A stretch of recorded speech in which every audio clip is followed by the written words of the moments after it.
हरियालिस्तान प्यारे दोस्तों, इस ज़मीन पर एक खूबसूरत सरसब्ज फूलों फलों वाले दरख्तों से भरा एक हसीन जंगल था, जहाँ हर तरफ हरी हरी घास उगी हुई थी। इस हरियाली की वजह से इस जंगल को हरियालिस्तान कहा जाता था।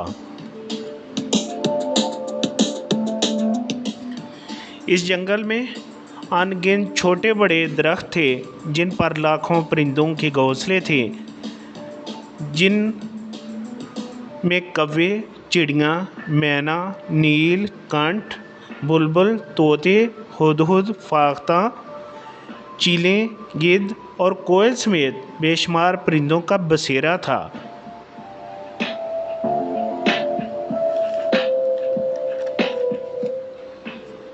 गिलहरियाँ एक दरख्त से दूसरे दरख्त पर चढ़ती उतरती, दौड़ती भागती। कहीं बंदर दरख्तों पर शाख शाख झूलते शरारतें करते। नन्हे मुन्ने खरगोश सारे जंगल में कलाबाजियाँ लगाते, पेट भर भर कर गाजरें खाते। इस जंगल में प्यारे प्यारे खूबसूरत और हरे भरे बारहसिंगे भी, लंगूर, ज़राफ़े, ज़ेबरे, नीलगाय, रीछ, लगड़ बगड़, गीदड़, जंगली बिल्लियाँ, जंगली घोड़े, चीते, लोमड़ियाँ, तीतर, तेंदुए, हाथी, बबशेर रहते थे।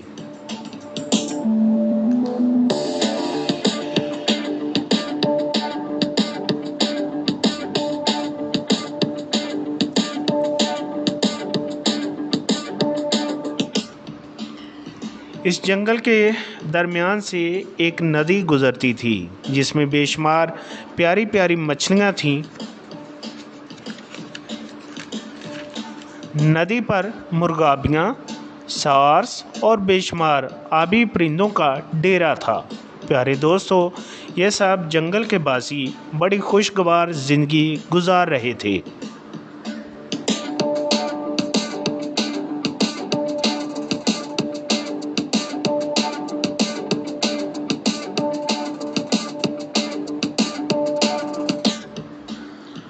जंगल के मज़े मज़े के फल खाते, इन्हें अपनी अपनी पसंद का हर खाना आसानी से मिलता था। सब जानवर चरिंद परिंद आपस में प्यार मोहब्बत की ज़िंदगी गुजार रहे थे। इन्हें कोई परेशानी, कोई फ़िक्र नहीं थी। दरख्तों पर लगे शहद की मक्खियों के छत्ते शहद से भरे रहते, क्योंकि शहद की मक्खियों को फूलों के रस की तलाश में कहीं और जाना नहीं पड़ता था।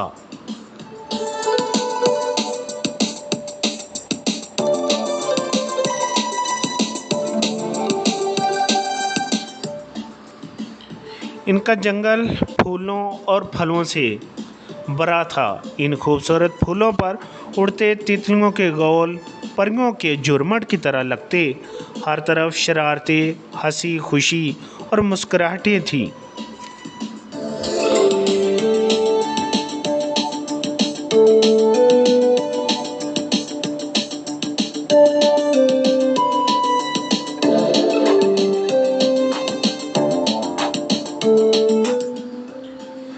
फिर दोस्तों, ना जाने इस खुशबू भरे जानवरों के मस्कन को किस दुश्मन की नज़र लग गई।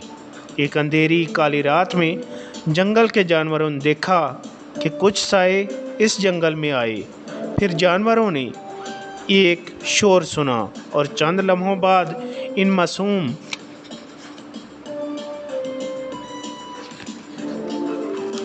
परिंदों पे जैसे क़यामत गुजर गई, क्योंकि एक एक करके सब दरख्त वो साए काट कर गिराते जा रहे थे।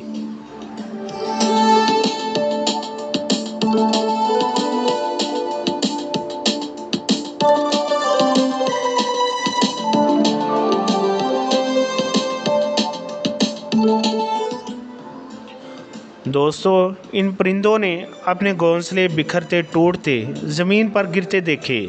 जंगल में हर तरफ शोर ही शोर था। जानवर एक तरफ से दूसरी तरफ भागते, अपनी जान बचाते फिर रहे थे।